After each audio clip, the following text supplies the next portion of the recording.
Welcome back to the Accessible Art History YouTube channel. This week, I'm continuing my series on my top 100 works of art with numbers 85 through 81. As a quick reminder, there are far more than 100 great works of art throughout human history. This is just my humble attempt to pick out some that encompass how human creativity developed and recorded our shared cultural history. So to see which works I've picked for this week's episode, keep on watching. Napoleon Crossing the Alps, painted by Jacques-Louis David between 1801 and 1805, is a striking example of neoclassical art fused with political propaganda. Commissioned by King Charles IV of Spain as a gift to Napoleon, the painting immortalizes the French leader's daring journey through the Great St. Bernard Pass in May 1800 during his campaign against the Austrians. David presents Napoleon not as he likely appeared, riding a mule in practical attire, but as an idealized heroic figure. He's depicted astride a rearing white stallion draped in a vibrant red cape that billows dramatically around him, his hand confidently pointing forward. Below, etched into the rocky terrain, are the names of past military greats, Hannibal and Charlemagne, suggesting that Napoleon's rightful place is among them. The painting is a masterclass in symbolism and propaganda. The dynamic composition with its diagonal thrust and swirling cape exudes movement and power, while the contrast of the dark, stormy sky against Napoleon's glowing figure enhances his near divinity. David's meticulous attention to detail, from Napoleon's pristine uniform to the golden embroidery on his coat, emphasizes his leadership, control, and destiny. Though the reality of the crossing was far less glamorous, David's version shaped public perception, portraying Napoleon as a fearless visionary leader. The artwork's theatrical style and larger-than-life portrayal align perfectly with Napoleon's own efforts to cultivate his image as a modern emperor, blending classical ideals of heroism with the political ambitions of his time. The Venus of Willendorf is one of the most famous and enigmatic prehistoric sculptures dating back to around 28,000 to 25,000 years ago, during the Upper Paleolithic period.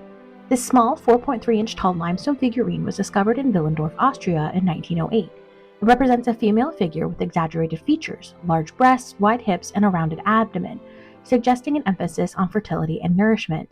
The head is adorned with what appears to be braided hair or maybe a woven cap, but her face lacks any detail, which shifts the focus to her body.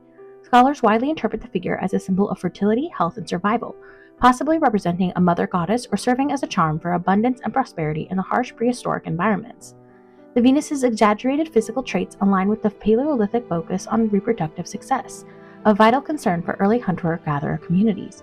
Her full, rounded form may have symbolized the ideal of nourishment and life-giving strength, contrasting with the leaner, more fragile human reality of the time. The small size and smooth surface suggests the figurine was lightly portable, maybe carried as a talisman or charm.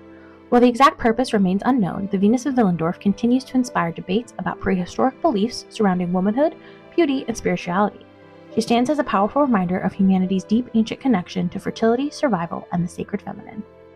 The Achillean Lentil 24 is a remarkable example of Maya art and narrative stone carving, dating to around 709 CE during the reign of Itzamaha Balaam II, or Shield Jaguar II.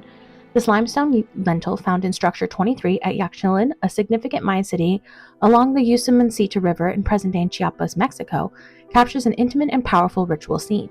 It depicts Shield Jaguar II holding a flaming torch, while his wife, Lady Cabaljoc, performs an intense bloodletting ceremony, pulling a thorn rope through her tongue. This act of self-sacrifice was believed to open a direct channel to the spirit world, enabling communication with ancestors and deities, reinforcing the ruler's divine right to power.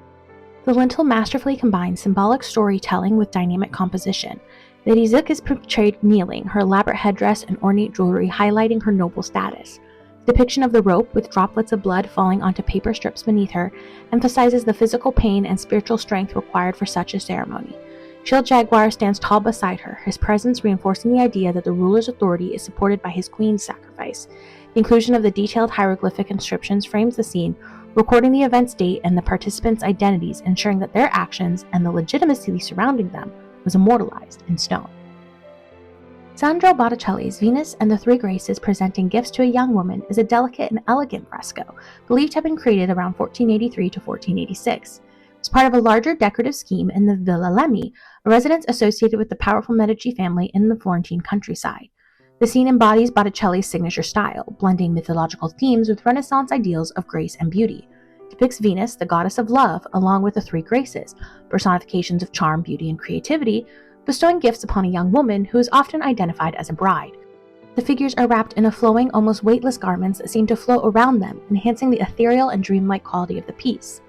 Painting reflects the Neoplatonic philosophy that was popular in Medici intellectual circles, particularly the idea that physical beauty and divine love are interconnected, guiding the soul towards higher virtues. Venus, as a symbol of both earthly and spiritual love, serves as a bridge between these worlds, offering not only material gifts but also blessings of moral and intellectual enrichment.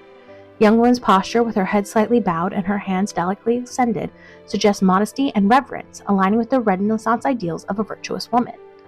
Botticelli's soft and linear style and harmonious composition create a sense of serenity, drawing the viewer into this intimate moment. The frescoes, pastel palette, and gentle contours further emphasize the dreamlike, otherworldly atmosphere. This work, like Botticelli's more famous Primavera and The Birth of Venus, which I'm sure we'll talk about in a later video, exemplifies his ability to transform any mythological subject into poetic visual allegories that celebrate beauty, virtue, and the timeless dance between humanity and the divine. Georgia O'Keeffe's Blue and Green Music, painted in 1921, is a vibrant exploration of the connection between the visual art and music. Inspired by the idea of synesthesia, where one sense, like hearing, involuntarily triggers another, like sight, O'Keeffe sought to capture the emotional and rhythmic qualities of music through color and form. The painting swirls with fluid organic shapes in deep blues and rich greens, evoking the sense of sound waves flowing through space. The composition has a dynamic, almost melodic structure with the rising, curving forms that suggest movement and harmony, much like a piece of music unfolding over time. This work reflects O'Keeffe's belief that art can convey feelings and experiences beyond literal representation. By using cool tones and undulating lines, she creates a sense of calm and introspection, balanced with an underlying energy. The painting invites viewers to not only see, but feel the rhythm and the mood she visualized.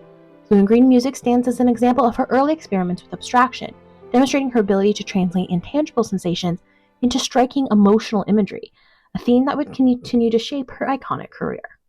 As we've explored these incredible masterpieces, from the prehistoric symbolism of the Venus of Willendorf to the Maya's powerful storytelling in the Yaxchilan Lintel 24, the Renaissance elegance of Botticelli's Venus and the Three Graces presenting gifts to a woman, the bold neoclassical grandeur of David's Napoleon crossing the Alps, and the vibrant abstraction of O'Keeffe's Blue and Green Music, one thing becomes clear: great art transcends time and cultures.